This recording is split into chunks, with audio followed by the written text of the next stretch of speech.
अपने तीसरे टर्म में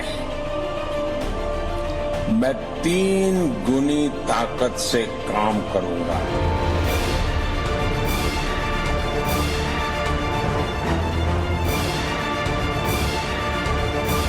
तीन गुनी रफ्तार से काम करूंगा।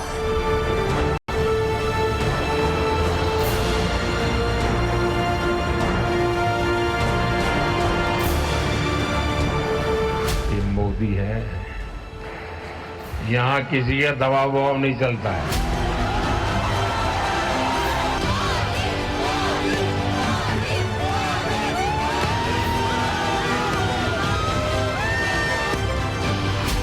संकल्प को सिद्ध करने की वही वचनबद्धता है, प्रतिज्ञा को पूर्ण करने की वही प्रतिबद्धता है, देश को तरक्की की सीढ़ी पर ले जाने का वही आत्मविश्वास है, जिसके लिए 140 करोड़ हिंदुस्तानियों के प्रधान विख्यात हैं।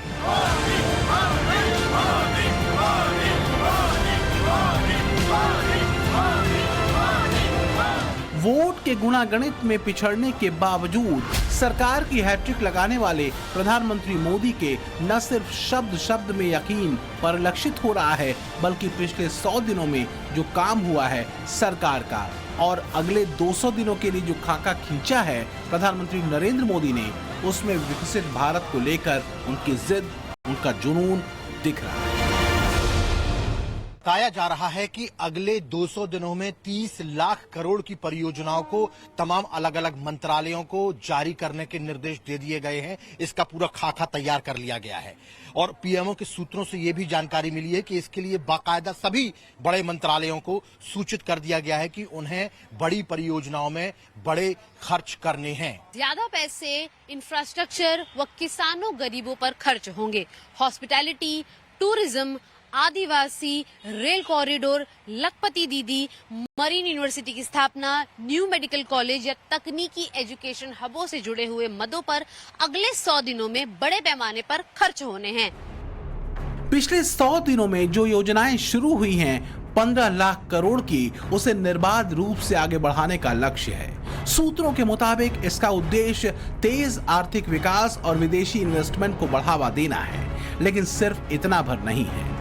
तीसरी बार सत्ता की अट्टालिका पर बैठे प्रधानमंत्री मोदी दबाव को दरकिनार कर बड़े फैसले लेने के लिए तैयार हैं। सबसे पहले जान लीजिए कि धीरे धीरे कैसे मोदी सरकार का एजेंडा साफ और स्पष्ट होता जा रहा है। मोदी सरकार का इंफ्रास्ट्रक्चर पर जोर है। इसके अलावा न्यू इनकम टैक्स कानून, वक्फ बिल, एक देश एक चुनाव, हर गरीब को घर, रोजगार, यूसीसी, आर्थिक विकास और किसानों को लेकर बड़ा फैसला करने वाले हैं। रिपोर्ट के मुताबिक जब दुनिया भर के इन्वेस्टर इंफ्रास्ट्रक्चर में बड़े निवेश के लिए संभावनाएं तलाश रहे हैं, तब मोदी सरकार इसे एक मौके में बदलने के लिए मशक्कत कर रही है।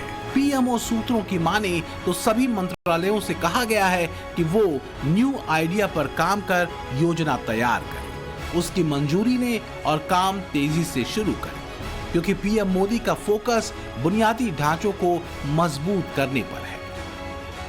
आज भारत अपने यहां 21वीं सदी का आधुनिक इंफ्रास्ट्रक्चर बना रहा। हम इंफ्रास्ट्रक्चर बिल्डिंग मिशन पर काम कर रहे हैं। अब इंफ्रास्ट्रक्चर पर 11 लाख करोड़ रुपए से अधिक के खर्च का संकल्प लिया है। सिर्फ बुनियादी ढांचे को मजबूत करना नहीं है, मोदी सरकार नए टैक्स कानून को लक्षित कर भी बड़ी योजना बना रही है। वित्त मंत्रालय नए इनकम टैक्स सिस्टम पर काम कर रहा है। सूत्रों के मुताबिक पुराने आयकर अधिनियम की जगह नया आयकर अधिनियम पेश किया जाएगा, जिसका मकसद टैक्स सिस्टम और प्रोसेस को सरल बनाना है, क्योंकि प्रधानमंत्री नरेंद्र मोदी इस बात पर फोकस कर रहे हैं कि अधिक से अधिक लोग टैक्स के दायरे में आए। सूत्र बता रहे हैं कि वित्त मंत्रालय फरवरी 2025 में आगामी बजट में इसकी घोषणा की संभावना पर विचार कर रहा है। वित्त मंत्री आयकर अधिनियम से अनावश्यक धाराओं और उपधाराओं को समाप्त करने का लक्ष्य बना रही है। अगर नया सिस्टम आता है तो टैक्स पेयर्स के लिए ये बड़ा बदलाव हो सकता है। सूत्र बता रहे हैं कि नए टैक्स सिस्टम को लेकर वित्त मंत्रालय में जबरदस्त तरीके से जो स्टेक होल्डर्स हैं, जो एक्सपर्ट्स हैं, उनकी सलाह ली जा रही है और जो सुझाव आ रहे हैं उन्हें भी उस रिपोर्ट में शामिल किया जा रहा है। नए आयकर अधिनियम में कुछ महीने का वक्त लगेगा जब उसकी समीक्षा और पूरे तरीके से उसका मसौदा जो है वो तैयार कर लिया जाएगा और सरकार इसे आने वाले बजट सत्र में पेश कर सकती है। जाहिर है कि ये सरकार के बड़े फैसलों में से एक होगा, क्योंकि इस समय जो टैक्स सिस्टम है वो 1962 में लागू हुआ था। मोदी सरकार पुराने टैक्स सिस्टम की तरह पुराने वक्फ कानून को भी बदलने के लिए प्रतिबद्ध है। लोकसभा में पेश होने के बाद वक्फ संशोधन बिल फिलहाल ज्वाइंट पार्लियामेंट्री कमेटी यानी जेपीसी के पास है, जो अलग अलग लोगों से मशविरा कर रही है, जिसके लिए देश भर के लोगों ने अपनी राय दी है, जिसे किसी भी कीमत पर लागू करने की बात गृह मंत्री दोहरा रहे हैं। वक्फ संशोधन विधेयक 2024 वक्फ संपत्तियों के प्रबंधन और संरक्षण और उसके दुरुपयोग तीनों को कमिटेड है और आने वाले दिनों में पार्लियामेंट में इसको पारित किया जाएगा। हालांकि एक बड़ा तबका है जो इस बिल के विरोध में डटकर खड़ा है। मुसलमानों की एक मुश्त रहनुमाई का दावा करने वाले असदुद्दीन ओवैसी बार बार और लगातार वक्फ संशोधन बिल के खिलाफ आवाज उठा रहे हैं।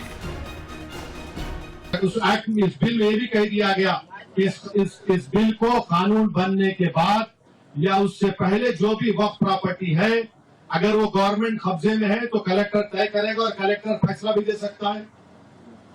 ये क्या हो रहा है इस देश में? नरेंद्र मोदी मुसलमानों से ये प्रॉपर्टीज को छीनना चाह रहे, इसीलिए हम ये कह रहे हैं कि ये कानून आर्टिकल 14, आर्टिकल 25, आर्टिकल 26, 29 का ग्रेव वायलेशन है। बावजूद इसके मोदी सरकार अपने कोर एजेंडा को पूरा करने की प्रतिबद्धता जता रही है, ठीक उसी तरह जिस तरह वन नेशन वन इलेक्शन को लेकर मोदी सरकार संकल्पबद्ध है। केंद्रीय कैबिनेट ने एक देश एक चुनाव पर बनाई उच्च स्तरीय कमेटी की सिफारिशों को मंजूर कर लिया है।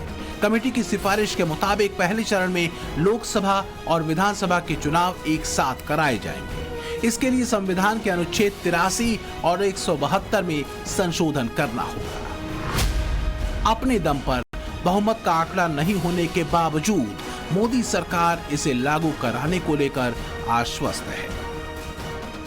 उसको लेकर क्या योजना है और कब तक इसको लागू किए जाने की संभावना? इसी सरकार के कार्यकाल में वन नेशन वन इलेक्शन हम लागू करेंगे। वन नेशन वन इलेक्शन को लेकर बीजेपी को सहयोगियों का साथ है। दावा किया जा रहा है कि कुछ क्षेत्रीय पार्टियां भी साथ आएंगी। बताया जा रहा है कि विधि आयोग जल्द ही इस मामले में एक रिपोर्ट पेश कर सकता है। सूत्रों की मानी जाए तो विधि आयोग सरकार के 3 स्तरों यानी कि लोकसभा, राज्य विधानसभाओं, नगर पालिकाओं के साथ अब पंचायती चुनावों के स्थानीय चुनावों को एक साथ कराने की सिफारिश भी कर रहा है। और यह भी जानकारी सामने आई है कि साल 2029 से सभी चुनावों को एक साथ कराने और त्रिशंकु सदन मामलों में एकता सरकार बनाने की सिफारिश भी की जा सकती है।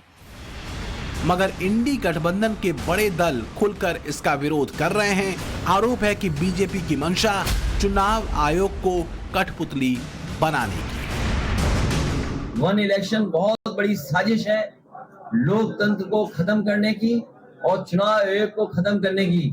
और भारतीय जनता पार्टी चाहती है कि चुनाव आयोग में भी उनके ही लोग बैठ जाएं। जब ठेके पे लोग लिए जाएंगे, आउटसोर्स पे लोग लिए जाएंगे, तो बीजेपी अपने लोगों को एडजस्ट कर लेगी। देख लेना, एक दिन भारतीय जनता पार्टी कहेगी कि अब चुनाव आयोग की जरूरत क्या है, 5 साल में एक बार चुनाव होना है, बाकी दिनों हम क्यों चुनाव आयोग के कर्मचारियों को, अधिकारियों को वेतन दें।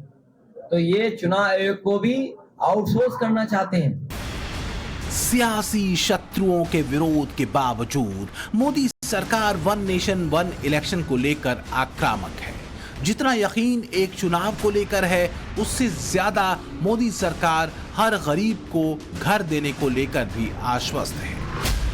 गृह मंत्री अमित शाह ने दावा किया है कि अगले चुनाव से पहले हर देश का कोई भी व्यक्ति बिना घर के नहीं होगा। अगले 5 सालों में 3 करोड़ नए घर बनाने का लक्ष्य है। इसमें से 2 करोड़ घर ग्रामीण क्षेत्रों में बनाने की तैयारी है, जबकि 1 करोड़ घर शहरी क्षेत्रों में। सिर्फ घर ही नहीं बल्कि नौजवानों को रोजगार देने के लिए भी मोदी सरकार ने पूरा खांचा खींच दिया है। रिपोर्ट के मुताबिक 4 करोड़ से ज्यादा युवाओं को रोजगार देने की तैयारी है। इस सब के बीच मोदी सरकार यूनिफॉर्म सिविल कोड यानी यूसीसी पर बड़ा फैसला ले सकती है। इसका संकेत खुद प्रधानमंत्री मोदी ने लाल किले के प्राचीर से दिया था। जो कानून धर्म के आधार पर देश को बांटते, जो उच्च नीच का कारण बन जाते हैं, ऐसे कानूनों को आधुनिक समाज में कोई स्थान नहीं हो सकता है।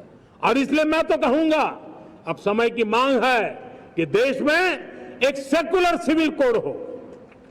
हमने कम्युनल सिविल कोड में 75 साल बिताए हैं, अब हमें सेक्युलर सिविल कोड की तरफ जाना होगा और तब जाकर के देश में धर्म के आधार पर जो भेदभाव हो रहे हैं, सामान्य नागरिक को जो दूरी महसूस होती है, उससे हमें मुक्ति मिलेगी। हालांकि यूसीसी को लेकर भी बड़े स्तर पर विरोध है। विरोधी पार्टियां सरकार की निष्ठा को सवालों के चक्रव्यूह में खड़ा करते हुए यूसीसी की खिलाफत कर रही है। हालांकि विपक्षी पार्टियों के विरोध के बावजूद मोदी सरकार ने धीरे धीरे अपने तमाम कोर एजेंडास को देश में लागू किया है। मसलन धारा 370 खत्म हो गया, ट्रिपल तलाक के खिलाफ कानून बना, देश में सीएए लागू किया गया, अदालत के आदेश के बाद अयोध्या में भव्य राम मंदिर बना, महिला आरक्षण बिल दोनों सदनों में पास हुआ। धारा 370 के खत्म होने के बाद कश्मीर में बदलाव दिख रहा है और इसका जिक्र खुद प्रधानमंत्री मोदी कुछ यूं कर रहे हैं। जब से आर्टिकल 370 की दीवार टूटी है, तब से आतंक और अलगाव यहां लगातार कमजोर पड़ रहे हैं। जम्मू कश्मीर स्थायी शांति की तरफ बढ़ चला है। आप सभी के सहयोग से जम्मू कश्मीर पूरी तरह से आतंक से मुक्त होके रहेगा। कश्मीर में नई लोकतांत्रिक कहानी जब गढ़ी जा रही है, तब मोदी सरकार अपने अगले एजेंडे को धीरे धीरे आगे बढ़ा रही है।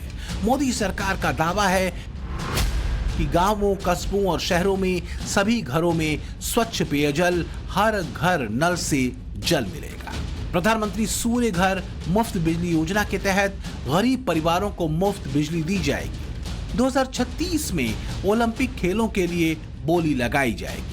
उत्तर, दक्षिण और पूर्वी भारत में बुलेट ट्रेन कॉरिडोर बनाए जाएंगे। वंदे भारत ट्रेनों के 3 मॉडल चलाए जाएंगे, Vande Bharat sleeper, Vande Bharat chair car और वंदे भारत मेट्रो। नए जमाने की ट्रेनें, विश्व स्तरीय स्टेशन, मेट्रो नेटवर्क का विस्तार होगा। मोदी सरकार का दावा है कि पेपर लीक को रोकने और पारदर्शी सार्वजनिक परीक्षा आयोजित करने के लिए कानून बनेगा। इसके अलावा एक राष्ट्र एक छात्र आईडी, 3 करोड़ महिला स्वयं सहायता समूह और कामकाजी महिलाओं के लिए छात्रावास का लक्ष्य है। लेकिन सरकार की इन तैयारियों के पीछे विपक्ष पूछ रहा है कि किसान की आय दोगुनी करने का जो लक्ष्य था, उसका क्या होगा? किसानों की बुवाई होने ही है, तैयारी करनी है किसानों को आलू की। डीएपी है ही नहीं दुकानों पर। आखिरकार ये डीएपी कहाँ चली गई? बीजेपी डीएपी कहाँ लेके जा रही है? डीएपी कहाँ चली गई? किसानों को जो सुविधाएं मिलनी थी वो कहाँ चली गई? यही गुरसाईगंज में याद होगा, देश के प्रधानमंत्री आए थे, कर्जा माफ हो जाएगा, आय दोगुनी हो जाएगी। अब तो 4 गुनी का नारा देना पड़ेगा बीजेपी। हालांकि सरकार एमएसपी गिनाकर खुद को किसानों का हितैषी साबित करने में जुटी है। सरकार दोहरा रही है कि किसानों के विकास के लिए वो प्रतिबद्ध है। ऐसी भाजपा सरकार बनानी है जिसकी गारंटी पक्की होती है, जो किसानों की सम्मान निधि 10,000 रुपया करने वाली है, जो मुफ्त इलाज की सीमा 7 लाख रुपए तक करने वाली है, जो हर साल बहनों को 18,000 रुपए की मदद देने जा रही है। इन्हीं प्रतिबद्धताओं के बीच मोदी सरकार अपने एजेंडा को धीरे धीरे आगे बढ़ा रही है। पूरे आत्मविश्वास के साथ प्रधानमंत्री मोदी उस दिशा में बढ़ रहे हैं जिसके लक्ष्य पर दुनिया की तीसरी अर्थव्यवस्था है, विकसित भारत है और बेहिसाब संपन्नता है। ब्यूरो रिपोर्ट, टाइम्स नाउ, नव भारत।